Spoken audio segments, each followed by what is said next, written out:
望見你一早背書包上學去，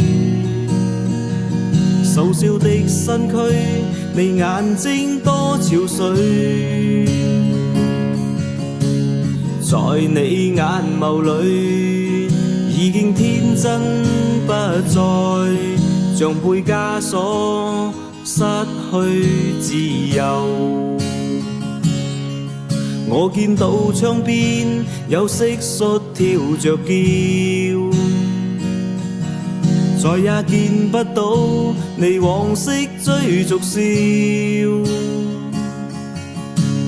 繁重作業裏令你消失歡笑，面對這種又是誰人的錯？人們不應該都對子女賦予後寄望太不該，幼小身軀因太負累，經不起壓力再催。